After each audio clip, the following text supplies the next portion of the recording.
Hello, good morning, नमस्कार, आदाब, सत श्री अकाल मेरे दोस्तों। आगे आपका होस्ट एंड दोस्त आनंद प्रताप सिंह लेकर के एक ताज़ा तरीन खबर ओवनी कलाता की सुर्खियों के साथ इंडिया और वर्ल्ड का मैं पास में रखिए और पेपर हाथ में रखिए और आइए डिस्कस करते हैं। और ये टॉपिक है जगदीप धनखड़ से संबंधित, उपराष्ट्रपति से संबंधित। कि और यहाँ पर देखेंगे कि हाल में आप लोग देखे होंगे कि जो हमारे उपराष्ट्रपति जगदीप धनखड़ जी थे वो अपने पद से स्वास्थ्य के कारण इस्तीफा दे दिए थे। और कैसे जो है उपराष्ट्रपति का चुनाव होता है, क्योंकि अब जब इस्तीफा दे दिए हैं तो अब उपराष्ट्रपति का चुनाव होने वाला है। तो कैसे उपराष्ट्रपति का चुनाव होता है और उसकी चुनाव प्रक्रिया क्या होती है और उसकी योग्यता क्या होती है।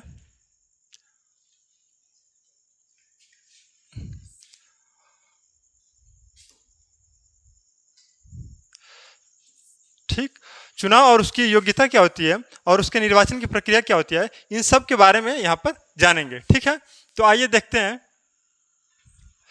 कि पहले देखते हैं कि वाइस प्रेसिडेंट का जो पद है या उपराष्ट्रपति का जो पद है यह अमेरिका के संविधान से लिया गया। यह कहाँ से लिया गया? यह अमेरिका के संविधान से लिया गया। जैसे जब भारत का संविधान बन रहा था तो उसमें बहुत सारे देशों के, लगभग 60 देशों के संविधान का अध्ययन किया गया और उसमें से अलग अलग पोस्ट जो है अलग अलग जगह से लिया गया था, अलग अलग प्रोविजन अलग अलग कंट्री से लिया गया था। इसी प्रकार जो राष्ट्रपति और उपराष्ट्रपति के प्रावधान है वह उपराष्ट्रपति का जो प्रावधान जो है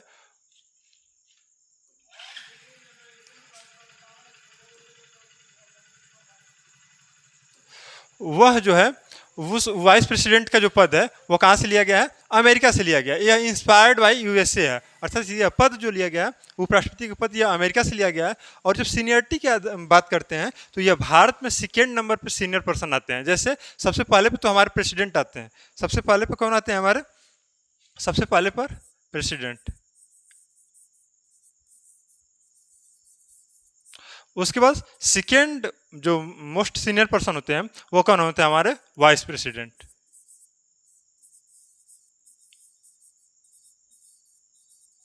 ठीक है, भारत का प्रथम नागरिक अगर पूछेगा तो उसको बताया जाता है कि प्रेसिडेंट हमारे जो राष्ट्रपति हैं अर्थात इस समय कौन होंगे? या द्रौपदी मुर्मू जी हो जाएंगे। ठीक, और जो सेकेंड मोस्ट अगर सीनियर पूछा जाएगा तो वो बताएंगे कि जब जगदीप धनखड़ जी थे, लेकिन अब वो नहीं रहे, मतलब वो अपने पद से इस्तीफा दे दिए हैं, इसलिए अब जो भी पर्सन आएगा उस स्थान पे वही क्या होगा? वाइस प्रेसिडेंट के रूप में काम करेगा। ठीक है, दो चीज़ें यहाँ पर पता चल गई। अब यहाँ पर थोड़ा सा ये अंतर एक देखना है कि भारत के वाइस प्रेसिडेंट और जो अमेरिका के वाइस प्रेसिडेंट में क्या अंतर होता है। जैसे क्या होता है कि प्रेसिडेंट जो होता है भारत में भी अपने पद से क्या कर देता है, कभी कभी इस्तीफा दे देता है या उसकी मृत्यु हो जाती है या ऐसे कुछ भी क्या होते हैं अपने पद से वो हट जाता है। ठीक, तो उसके लिए और अमेरिका में भी हट सकता है। तो अमेरिका में पहले ये चीज़ बताइए कि अमेरिका में जो राष्ट्रपति का कार्यकाल कितने वर्ष का होता है। तो मैं ये बता दूं कि जो अमेरिका है, अमेरिका, यहाँ पे जो राष्ट्रपति का कार्यकाल है वह 4 साल का होता है। कितने साल का होता है? 4 ईयर्स का होता है, 4 ईयर्स का होता है। जबकि इंडिया में जो राष्ट्रपति होता है, यहाँ पर इस अंतर को समझने की आवश्यकता है कि यहाँ पर जो भारत में राष्ट्रपति है इसका कार्यकाल कितने वर्षों का होता है? 5 ईयर्स का होता है। ठीक, अब आती है बात कि अगर प्रेसिडेंट यहाँ का या तो हो सकता है कि वह रिजाइन कर दे, या हो सकता है कि उसकी डेथ हो जाए, या हो सकता है कि उस पर इम्पीचमेंट लगा दिया जाए या महाभियोग लगा दिया जाए, तो उसके पद से, अपने पद से हटना पड़ता है। तो अगर ये हट जाता है, मान लीजिए कि जैसे डोनाल्ड ट्रंप अमेरिका में इस समय राष्ट्रपति हैं, अब ट्रंप, ठीक, अगर ट्रंप अपना 1 साल का कार्यकाल पूरा कर लिए, तो अगर 1 साल का कार्यकाल पूरा कर लिया और उसके बाद क्या कर दिया? इस्तीफा दे दिया, हो सकता है कि इस्तीफा दे दें या हो सकता है कि मतलब और भी इनके साथ कंडीशन हो सकते हैं। तो अगर 1 साल पूरा करने के बाद अगर इनका इस्तीफा दे देते हैं तो उसके बाद जो वाइस प्रेसिडेंट होता है, वहाँ अमेरिका का जो वाइस प्रेसिडेंट होता है, जैसे इस समय जेडी वेंस है, तो वह जो वाइस प्रेसिडेंट होंगे वह शेष बचे हुए वर्षों के लिए क्या करेंगे? काम करेंगे। जैसे अगर 1 साल ये पूरा कर लिए हैं तो अब 3 वर्षों के लिए वो काम करेंगे, क्योंकि वहां पर राष्ट्रपति कार्यकाल कितना होता है? 4 वर्ष का होता है। लेकिन भारत में ऐसा नहीं होता है। भारत में क्या होता है कि यदि अगर प्रेसिडेंट अपने पद से इस्तीफा दे दिया या उसकी मृत्यु हो गई या उसको जो है महाभियोग के द्वारा हटा दिया गया है, तो उसके बाद क्या होता है कि यह वाइस प्रेसिडेंट तो उसके रूप में काम करता है। वाइस प्रेसिडेंट जो है वो प्रेसिडेंट के रूप में तो काम करता है, लेकिन यह कितने दिनों तक काम कर सकता है? ये मात्र 6 महीने तक ही क्या कर सकता है? उसके मैक्सिमम 6 महीने तक ही काम कर सकता है, लेकिन वो 6 महीने के अंदर अंदर इसके लिए प्रेसिडेंट के लिए चुनाव करा लेना पड़ता है। ठीक है, अंतर समझ में आया कि प्रेसिडेंट अगर अमेरिका में जो है अगर उसकी मृत्यु हो जाती है या वो अपने पद से रिजाइन कर देता है तो वो क्या करेगा? शेष बचे हुए समय के लिए जो वाइस प्रेसिडेंट होता है वह प्रेसिडेंट का पद संभाल सकता है, शेष बचे हुए समय के लिए संभालता है। लेकिन भारत में वो स्थिति नहीं होती है। मान लीजिए कि भारत में जैसे द्रौपदी मुर्मू जी हैं, और ये हो सकता है कि अगर 2 साल अपना कार्यकाल पूरा कर ले, तो अगर जो वाइस प्रेसिडेंट होगा तो वो ऐसा नहीं है कि वो 3 वर्ष के लिए केवल क्या करेगा, वो पद को संभालेगा, बल्कि वो मैक्सिमम जो होगा, अगर वो इस्तीफा दे देती है तो मैक्सिमम 6 महीने के लिए संभाल सकता है। लेकिन 6 महीने के अंदर अंदर ही जो है राष्ट्रपति का चुनाव करा लेना होगा। और कोई एक व्यक्ति जो नेक्स्ट वाला आएगा, जो नेक्स्ट प्रेसिडेंट बनेगा, वह जो नेक्स्ट प्रेसिडेंट बनेगा वह कितने वर्षों के लिए बनेगा, वो 5 ईयर्स के लिए ही बनेगा। ठीक है, जो इलेक्शन होगा वो 5 ईयर्स के लिए होगा। ठीक है, यहाँ पर क्लियर हो गया। आइए आगे देखते हैं। अब articles related to vice president, जो वाइस प्रेसिडेंट से संबंधित या उपराष्ट्रपति से संबंधित जो आर्टिकल्स हैं उसके बारे में थोड़ा सा देखते हैं। तो आर्टिकल 63 में क्या लिखा गया है,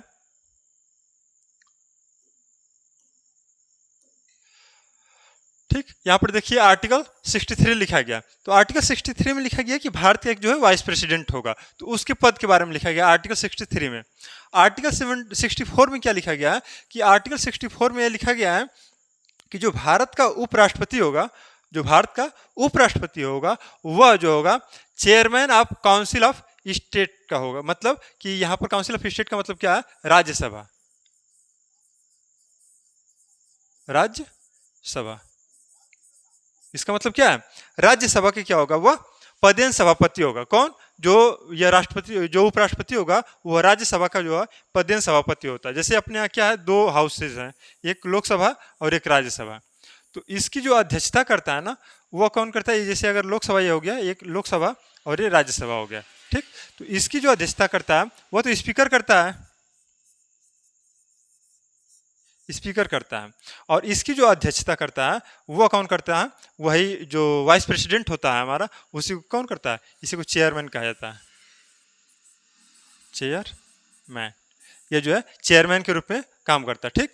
अच्छा, एक चीज़ यहाँ पर बता दें कि जब राष्ट्रपति का चुनाव होता है तो उसमें आप देखेंगे कि राष्ट्रपति के चुनाव में जो है लोकसभा राज्यसभा में जो चुने हुए लोग होते हैं वही केवल भाग लेते हैं, नॉमिनेटेड लोग भाग नहीं लेते हैं प्रेसिडेंट वाले इलेक्शन में, ठीक। और राज्यों के जो विधानसभा हैं और जो केंद्र शासित प्रदेश की विधानसभा है वहाँ के सदस्य भी भाग लेते हैं, लेकिन जो इलेक्टेड रहते हैं वही भाग लेते हैं, ठीक। लेकिन आप देखेंगे कि अंबेडकर जी का एक स्टेटमेंट मुझे याद आता है कि वह कहते हैं कि जब राष्ट्रपति का चुनाव होता है तो उसमें जो इलेक्टेड पर्सन है तो उसमें राज्यों की जो विधानसभा हैं उनको भाग लेने की आवश्यकता है, क्योंकि जो राष्ट्रपति होता है वो केंद्र के स्तर पर होता है, पूरे सेंटर के लेवल पर होता है, और वहाँ पर जो है राज्यों की भागीदारी होती है, इसलिए उनका भी जो चुनाव में जो है हिस्सेदारी होनी चाहिए। लेकिन उपराष्ट्रपति का पद जो भारत में है वह क्या है, एक तरह से कहें कि वह उसका बहुत इंपॉर्टेंट नहीं रहता, वो मतलब बहुत काम नहीं रहता है। वह कभी कभी जो है वह काम कैसे करता है, वह उपराष्ट्रपति जो होता है वह हमेशा जो है राज्यसभा के पदेन सभापति के रूप में काम करता है, और उसको जो वेतन भी मिलते हैं उसको उपराष्ट्रपति के रूप में वेतन नहीं मिलते हैं, बल्कि उसको जो सभापति के रूप में काम करता है, जो चेयरपर्सन के रूप में यहाँ पर काम करता है राज्यसभा में, उसी के लिए उसको पैसा या जो भी वेतन भत्ते मिलते हैं उसको इस चेयरपर्सन के रूप में मिलता है, ठीक है। आइए थोड़ा सा आगे बढ़ते हैं। इसको जो सैलरी मिलता है, यहीं पर उसी को समझ लेते हैं कि इसको जो सैलरी मिलेगा वो किसके लिए मिलेगा, चेयर पर्सन के रूप में, चेयर पर्सन, चेयर पर्सन के रूप में, या इसी को बोलते हैं सभापति, सभापति के रूप में, जो सभापति के रूप में काम करता है जब राज्यसभा में, तो उसी के लिए इसको क्या मिलता है, इसकी सैलरी मिलती है। उपराष्ट्रपति के लिए कोई सैलरी नहीं मिलती है, ठीक। उसके बाद आर्टिकल 65 क्या कहता है, फंक्शंस एज प्रेसिडेंट, मतलब कि यह जो है कार्यवाहक राष्ट्रपति के रूप में काम करता है। जैसे अभी मैं बताया हूँ ना कि अगर अमेरिका में अगर प्रेसिडेंट की मृत्यु हो जाए, या अगर भारत में भी प्रेसिडेंट की मृत्यु अगर हो गई है, या अगर हो सकता है कि वो अपने पद से रिजाइन कर दे या महाभियोग लगा दिया जाए, या और भी कोई ऐसे कंडीशन हो सकते हैं जिसके द्वारा उसको हटाया जा सकता है। तो अगर हटा दिया जाता है तो उस समय जो हमारा डिप्टी यहाँ पर जो वाइस प्रेसिडेंट होता है, यही जो होता है वाइस प्रेसिडेंट होता है, सॉरी,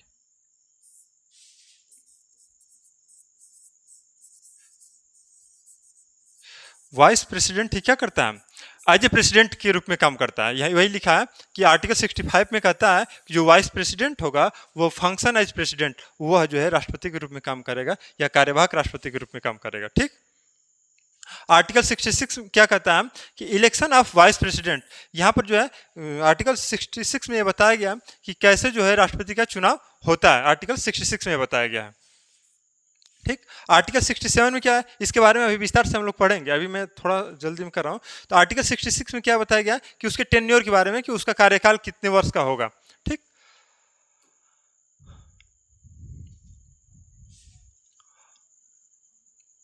आर्टिकल 68, देखिए आर्टिकल 68 में क्या लिखा गया है। आर्टिकल 68 में लिखा गया है कि टाइम या वैकेंसी अगर वैकेंट सीट हो जाती है तो उस समय उसके बारे में बताया गया है।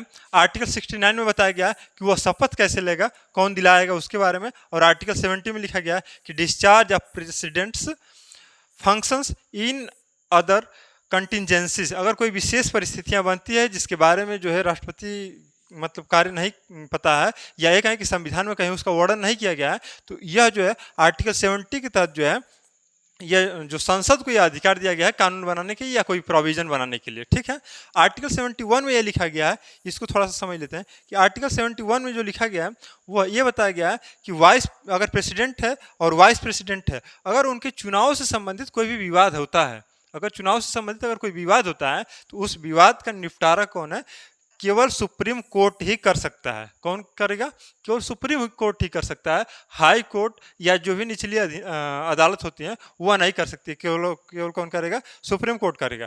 और दूसरा चीज़ ये भी समझ लेने की आवश्यकता है कि अगर किसी प्रेसिडेंट रहते हुए अगर किसी ने कोई डिसीजन ले लिया है और बाद में ये होता है कि वह प्रेसिडेंट जो है इलीगल वे में आ गया है, या एक है कि वह माना जाता है कि वह क्या है, गलत तरीके से चुनाव करके आ गया है, चुन करके आ गया है, तो उसके द्वारा जो भी डिसीजन लिए गए होंगे वह अवैध नहीं करार दिए जाएंगे, वह वैध माने जाएंगे। मतलब मैं क्या कहना चाह रहा हूँ, जैसे मान लीजिए कि आज के समय में हमारी द्रौपदी मुर्मू जी जो हैं वह प्रेसिडेंट हैं। अगर प्रेसिडेंट रहते हुए यहाँ पर द्रौपदी मुर्मू जी कोई अगर डिसीजन ले लेती हैं, जो कुछ भी डिसीजन लेती जा रही हैं, ठीक, और कुछ समय बाद ऐसा होता है कि इन पर कुछ केस कर दिया जाए कि नहीं, इनके द्वारा जो चुनाव इनका हुआ है वो इलीगल है या सही नहीं है, और अगर सिद्ध भी हो जाता है कि वह गलत है, अगर ये सिद्ध हो जाता है कि द्रौपदी मुर्मू जी जो है द्रौपदी मुर्मू जो है यह गलत तरीके से चुन करके आई हैं, तो अगर सुप्रीम कोर्ट के द्वारा इनको हटा दिया जाता है या अगर हटा भी दिया जाता है तो इनके द्वारा इस पद पर रहते हुए 2 साल के या जितने समय तक ये रही हैं, तो डिसीजन से पहले जो भी इन्होंने निर्णय लिया होगा उस निर्णय को माना ही जाएगा। मतलब उसको अवैध नहीं करार दिया जा सकता है, उसको वैध ही माना जाएगा। ठीक है, आगे आइए। अब देखते हैं थोड़ा सा विस्तार से कि इसमें क्या लिखा गया। जैसे मैं बताया कि आर्टिकल 65 जो है उसमें क्या लिखा गया है। आर्टिकल 65 में लिखा गया है कि फंक्शन एज प्रेसिडेंट, कि अगर जो उपराष्ट्रपति है, जो वाइस प्रेसिडेंट है, वह राष्ट्रपति के रूप में कब कार्य कर सकता है, किन परिस्थितियों में कार्य कर सकता है, तो उसके लिए 4 दशाएं बनती है। पहला तो ये होता है कि जो प्रेसिडेंट है, इस प्रेसिडेंट या प्रेसिडेंट क्या कर दे, इस या जो है अपने पद से जो है रिजाइन कर दे, ये क्या कर दे, अपने पद से रिजाइन कर दे। दूसरा कंडीशन क्या हो सकता है कि ये इसकी जो हो सकती है कि मृत्यु हो जाए, कोई ऐसे प्रेसिडेंट है जिसकी हो सकती है कि मृत्यु भी हो जाए। या तीसरी कंडीशन ये बनती है कि अगर प्रेसिडेंट जो है अयोग्य हो चुका है, या एक है कि असमर्थ है, वह शारीरिक रूप से सक्षम नहीं है, हॉस्पिटलाइज्ड है, या ऐसे कंडीशन में वह काम नहीं कर पा रहा है, तो और तो चौथी चीज ये है, चौथा पॉइंट ये है कि अगर इम्पीचमेंट या एक है किसी को बोलते हैं महाभियोग, महाभियोग, अगर इस पे महाभियोग साबित हो जाता है, ठीक है, तो इसको क्या कर दिया जाएगा, बर्खास्त कर दिया जाएगा या आप इसके पद से हटा दिया जाएगा। तो अगर ये 4 कंडीशन बनते हैं कि अगर प्रेसिडेंट अपने पद से रिजाइन दे दे, या हो सकता है कि उसकी मृत्यु हो जाए, या हो सकता है कि वह अयोग्य हो, कार्य करने में सक्षम ना हो, या हो सकता है कि उस पर महाभियोग लगा दिया जाए और महाभियोग सिद्ध हो जाता है, तो उसको अपने पद से हटना पड़ेगा। तो ऐसी कंडीशन में जो राष्ट्रपति होता है वो क्या कर सकता है, जो उपराष्ट्रपति होता है, वाइस प्रेसिडेंट होता है, वह जो है राष्ट्रपति के रूप में काम करता है। जैसे अगर रिजाइन कर दिया तो उस समय जो है राष्ट्रपति क्या करेगा, उपराष्ट्रपति जो होगा राष्ट्रपति के रूप में काम करेगा। अगर डेथ हो गया तो वही जो प्रेसिडेंट है, जो वाइस प्रेसिडेंट है, वही प्रेसिडेंट के रूप में काम करेगा। अगर वह अनेबल हो गया तो वही वाइस प्रेसिडेंट के रूप में काम करेगा। और अगर इम्पीचमेंट के द्वारा उसको हटा दिया गया, महाभियोग के द्वारा अगर उसको हटा दिया गया, तो उस कंडीशन में भी क्या करेगा, वाइस प्रेसिडेंट जो होगा वो प्रेसिडेंट के रूप में ही कार्य करेगा। ठीक, और ध्यान देने की बात यह भी है कि जब वाइस प्रेसिडेंट, यहां पर ये चीज ध्यान दीजिए आप लोग, जब जो है वाइस प्रेसिडेंट क्या करेगा, प्रेसिडेंट के रूप में काम करेगा, work as a president, work as president. Work as president मतलब कि जब वाइस प्रेसिडेंट हमारा प्रेसिडेंट के रूप में काम करेगा तो उसको जो सैलरी मिलेगी, उसको जो सैलरी मिलेगी, उसको जो इमोल्यूमेंट मिलेगा, या इसी को बोलते हैं कि ये इसका तो हो गया वेतन, और इसको बोलते हैं पारिश्रमिक बोल सकते हैं, पारिश्रमिक। और इसको सुविधाएं मिलती हैं, सुविधाएं, ठीक है। तो इसको जो वेतन भत्ते मिलेंगे या चाहे जो भी फैसिलिटी मिलेगी वह किसकी मिलेगी, वह राष्ट्रपति के रूप में काम कर रहा है तो इसको राष्ट्रपति वाली ही मिलेगी, इसको उपराष्ट्रपति की सैलरी अब नहीं मिलेगी। जैसे अगर उपराष्ट्रपति की हमारी सैलरी 4 लाख रुपए अगर होती है तो इसको अब 4 लाख नहीं मिलेगा। क्यों? क्योंकि ये अब काम किसके रूप में काम कर रहा है, सॉरी 50 रहेगा, तो इस ये कैसे काम कर रहा है, अब प्रेसिडेंट के रूप में काम कर रहा है, इसलिए अब इसको जो सैलरी मिलेगी वो 5 लाख रुपए मिलेगी, ठीक है। अब इसको सैलरी कौन सी मिलेगी, 5 लाख रुपए मिलेगी।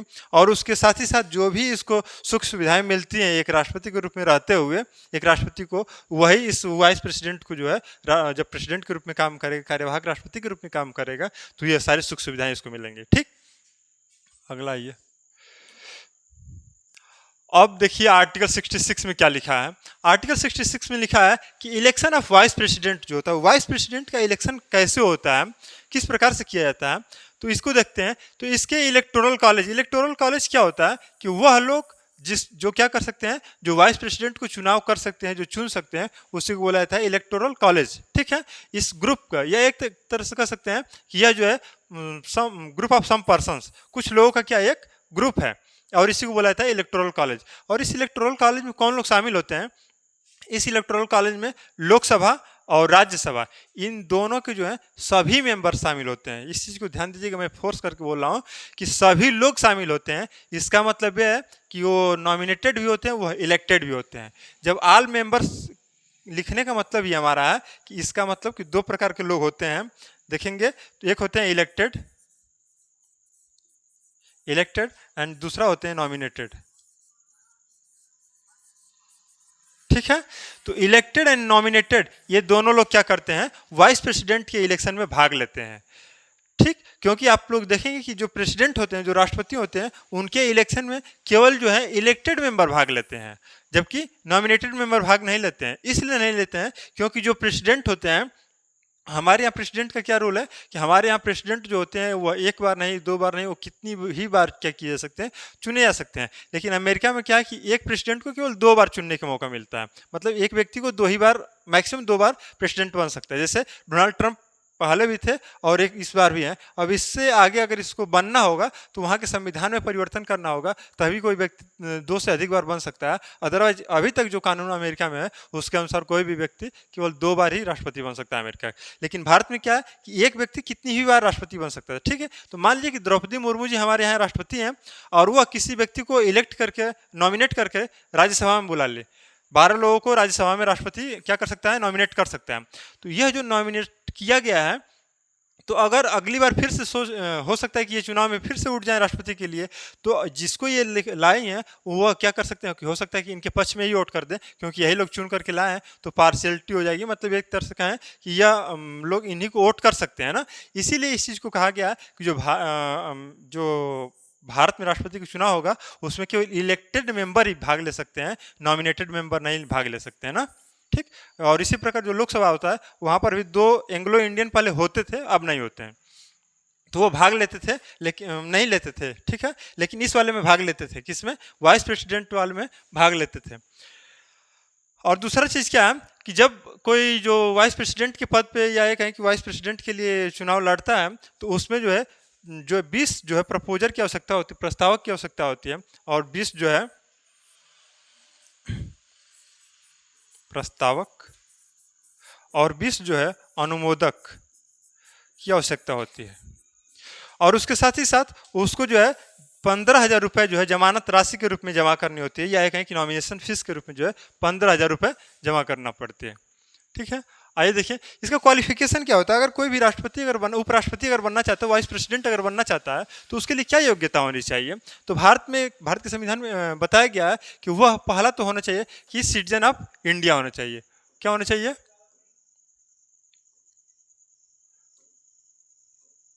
वह जो है सिटीजन ऑफ इंडिया होना चाहिए, अर्थात वो भारत का नागरिक होना चाहिए। और दूसरा है कि वह कम से कम जो है 35 वर्ष की उम्र क्या कर लिया हो, पूरा कर लिया हो। कि कितना वर्ष, 35 वर्ष की उम्र पूरा कर लिया। और थर्ड पॉइंट जो है सबसे इंपॉर्टेंट पॉइंट इसको कहा जाता है, और यही जो है राष्ट्रपति में भी बता रहे हैं अभी, कि वह जो है राज्यसभा का सदस्य बनने की योग्यता रखता हो। क्योंकि उसको राज्यसभा में बैठना है, इसलिए कहा जाता है कि जो वाइस प्रेसिडेंट होता है उसको राज्यसभा में बैठने की, या एक है कि जो राज्यसभा में सदस्य बनने की जो योग्यता होती है, वही जो है एक वाइस प्रेसिडेंट की योग्यता होती है कि वह जो है राज्यसभा में चुने जाने की योग्यता रखता है। और थर्ड लास्ट पॉइंट क्या कहता है कि should not hold any office of profit, कि वह जो है किसी भी लाभ के पद पे नहीं होना चाहिए। इसको संविधान में बताया गया कि कौन कौन से लाभ के पद नहीं। जैसे अगर किसी भी राज्य सरकार में वो किसी भी पद पे है, जैसे वो विधायक हो गया या जो मंत्री हो गया, राज्य सरकार में मंत्री है, तो इसको प्रॉफिट वाले पद में नहीं काउंट किया जाता, ठीक है। अगर वो केंद्र सरकार में भी क्या है कि अगर वो किसी मंत्री के पोस्ट पे है, या वो सांसद अगर है या राज्य मंत्री है, तो उसको भी जो है वो प्रॉफिट वाले पद पे नहीं रखा जा सकता। इसीलिए आप देखते होंगे कि जो राज्यपाल होते हैं, जो विधायक होते हैं, जो सांसद होते हैं, अक्सर करके वही जो है राष्ट्रपति के पद को राष्ट्रपति के चुनाव लड़ते हैं, ठीक है। तो इसके बारे में बताया गया, या ऐसा कुछ चीज़ मेंशन की गई कि ये पद जो होंगे इसको जो है प्रॉफिट वाला पद नहीं माना जाएगा, ठीक। आगे तो यही जो है चार योग्यता थी। पहला कि सिटीजन ऑफ इंडिया होना चाहिए, चार भारत का नागरिक होना चाहिए, 35 वर्ष की आयु पूरी करनी होनी चाहिए, और राज्यसभा का सदस्य होने की योग्यता रखता हो। और यहाँ पर एक क्लियर कर दे कि जो राष्ट्रपति होता है, जो प्रेसिडेंट होता है, उसके लिए क्या होता है कि वह अगर चुनाव लड़ना है उसको, तो उसको जो है लोकसभा का सदस्य बनने की योग्यता वो रखता है। जो राष्ट्रपति होता है वह लोकसभा का सदस्य बनने की योग्यता रखता है। इस वाले पॉइंट पर वही आता है, ठीक है। आगे बढ़ते हैं।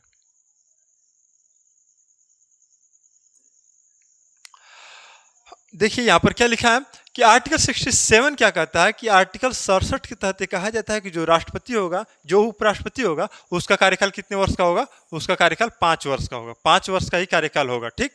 और जब इसका कार्यकाल पूर्ण हो जाएगा, जैसे जगदीप धनखड़ जी अगर इस्तीफा न देते तो क्या होते, जैसे उनका कार्यकाल मान लीजिए कि 5 साल में पूरा होता, तो 5 साल में जिस दिन पूरा होता उस दिन से 60 दिन के अंदर, मतलब 2 महीने बाद, इस 2 महीने के अंदर अंदर जो है हमको वाइस प्रेसिडेंट के लिए क्या करा लेना होगा, ये वाइस प्रेसिडेंट का जो है इलेक्शन कंप्लीट करा लेना होगा, ठीक। ये सामान्य तरीके से चल रहा है कि अगर व्यक्ति कोई चुना गया 5 साल तक क्या करेगा, अपने पद पे बना रहेगा, और जब ये डेट फिक्स हो जाए कि इस डेट पे खत्म होने वाला, तो इससे 60 दिन के अंदर, अर्थात 2 महीने के अंदर अंदर क्या होना चाहिए, इसका वाइस प्रेसिडेंट का जो नेक्स्ट आने वाला है उसका इलेक्शन हो जाना चाहिए, ठीक है।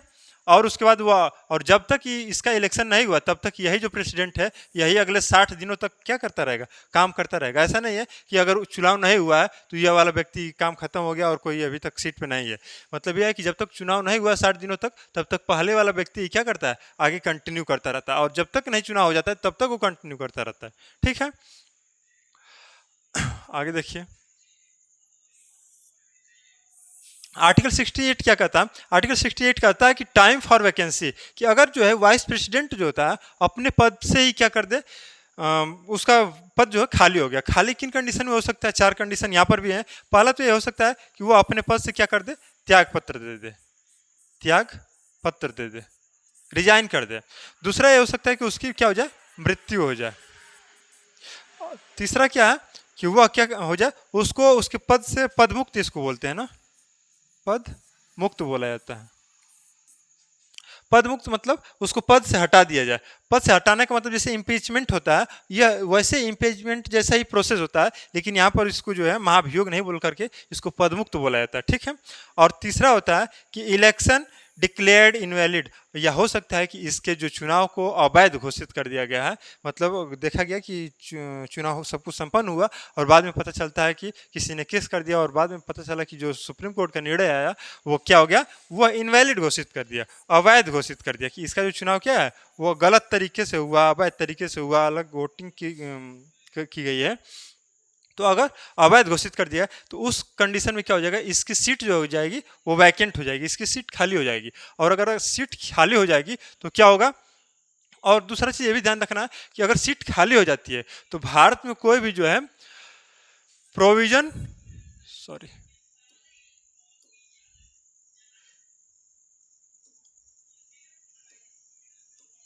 तो भारत में जो है कोई भी जो है प्रोविजन ऐसा नहीं किया गया कि वाइस प्रेसिडेंट के रूप में कोई दूसरा व्यक्ति क्या करेगा, काम करेगा। वाइस प्रेसिडेंट के रूप में काम नहीं कर सकता है, लेकिन जो राज्यसभा का सभापति है उसके रूप में काम कर सकता है। कौन करेगा? जैसे यह लोकसभा और राज्यसभा, जैसे ये लोकसभा है और इस राज्यसभा, तो इस राज्यसभा में हमारा जो अध्यक्षता करता है वो कौन करता है? हमारा यह जो वाइस प्रेसिडेंट होता है, और वाइस प्रेसिडेंट को वहां पर क्या बोलते हैं? हम चेयरपर्सन बोलते हैं, चेयर पर्सन बोलते हैं। ठीक। अब इस चेयरपर्सन के बाद एक दूसरा व्यक्ति भी होता है जिसको बोलते हैं डिप्टी चेयरपर्सन, उपसभापति इसको बोलते हैं, डिप्टी चेयरपर्सन। अब डिप्टी चेयरपर्सन, जैसे इनका पद अगर वैकेंट हुआ, इनकी काम अब काम नहीं कर पा रहे हैं अगर, क्योंकि ये तो राष्ट्रपति वाला पद अगर धारण कर लिए हैं, अगर ये पद धारण कर लिए हैं तो उस स्थिति में क्या हो जाएगा कि इनके द्वारा जो होगा इनके जगह पे आकर के काम किया जाएगा, लेकिन इनको वाइस प्रेसिडेंट नहीं बोला जाएगा। इस चीज़ ध्यान रखिएगा कि यह जब इनका काम करेंगे तो इसको चेयरपर्सन के रूप में तो काम कर सकते हैं, करेंगे, और वही वेतन भत्ता भी इनको अब मिलना शुरू हो जाएगा इस व्यक्ति को, लेकिन इसको वाइस प्रेसिडेंट हम नहीं बोल सकते। क्लियर है? इसको वाइस प्रेसिडेंट नहीं बोल सकते हैं। ठीक है। तो यहाँ पर देखिए वही कह रहा कि भारत में जो है कोई भी वाइस प्रेसिडेंट के रूप में काम करने के लिए जो है कार्यवाहक का उपराष्ट्रपति के रूप में कार्य करने का कोई प्रावधान नहीं है। तीसरा क्या है कि जब ऐसी कंडीशन बनती है, कौन सी कंडीशन, कि वह अपने पद से रिजाइन कर दे, डेथ हो जाए, उसका डिस्चार्ज कर दे, और इलेक्शन डिक्लेयर्ड इनवैलिड अगर हो गया, तो उस स्थिति में, या हाँ, इस स्थिति में अगर ऐसा होता है तो जल्द से जल्द जो है चुनाव कराने का प्रोविजन किया गया है, प्रावधान है। जल्द से जल्द का मतलब क्या है कि वह हो सकता है कि 2 महीने में भी हो जाए, वो हो सकता है कि 6 महीने में भी हो जाए, और हो सकता है कि वो साल भर लग जाए या उससे भी अधिक समय लग जाए। और यहाँ पर जो समय लिखा गया वो क्या है? यथाशीघ्र लिखा गया है, यथाशीघ्र। और यथाशीघ्र का मतलब क्या होता है, यह क्लियर नहीं है कि यथाशीघ्र कितने दिन, 2 महीने होता है, 4 महीने होता है, 6 महीने होता है, या साल भर हो जाएगा, यह कहीं नहीं लिखा गया। ठीक है। तो 2 जगह कन्फ्यूजन होता है बच्चों को। एक तो पहला कि इस वाले आर्टिकल में देखिए, इस वाले आर्टिकल में, आर्टिकल 67 में क्या कहता है कि यह जो सामान्य रूप से अगर कार्यकाल पूरा हो रहा है तो वह 5 वर्ष का होता है और 2 महीने बाद चुनाव करा लिया जाएगा। लेकिन जब आर्टिकल 68 में कहता है कि अगर किसी वजह से बीच में, जैसे वो रिजाइन कर दिए, डेथ कर दिए, डिस्चार्ज हो गया और इलेक्शन हो गया, तो उस स्थिति में जो होगा आपको यथाशीघ्र चुनाव कराना। यहाँ पर 60 दिन के अंदर चुनाव कराना है, क्योंकि जब सामान्य रूप से चल रहा है तब। लेकिन यहाँ पर क्या कंडीशन कर रहा है कि ये रिजाइन कर दिए, डेथ हो गया, डिस्चार्ज हो गया, इलेक्शन इनवैलिड अगर कर दिया गया, उस स्थिति में इनको क्या करना होता है कि यथाशीघ्र, अर्ली इलेक्शन, मतलब जितना जल्दी हो सकता है यथाशीघ्र आपको कराना है, इलेक्शन कराना पड़ता है। यहाँ पर देखिए डिस्चार्ज ऑफ वाइस प्रेसिडेंट कैसे होता है कि जो कैसे उसको हटाया जाता है।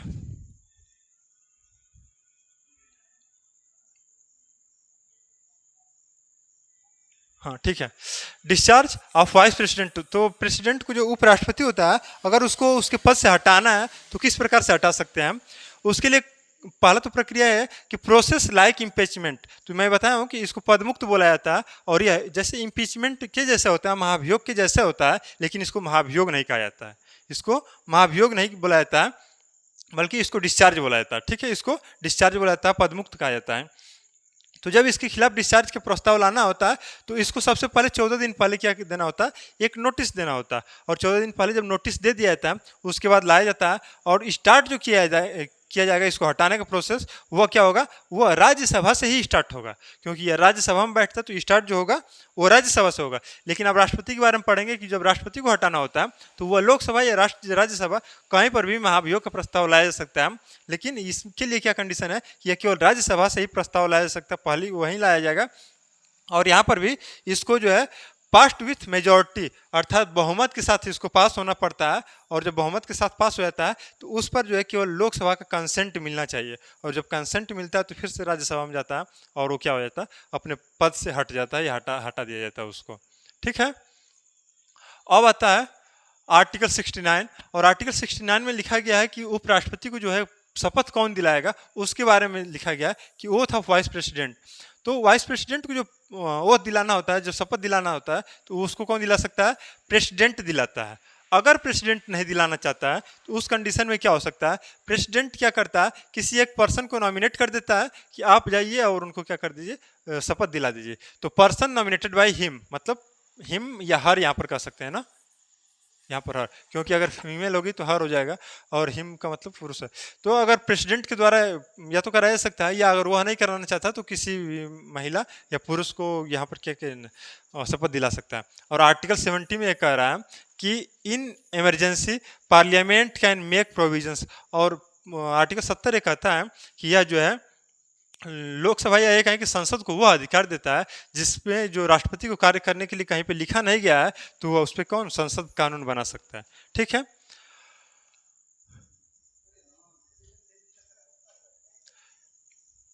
और बहुत बहुत धन्यवाद आप लोगों को।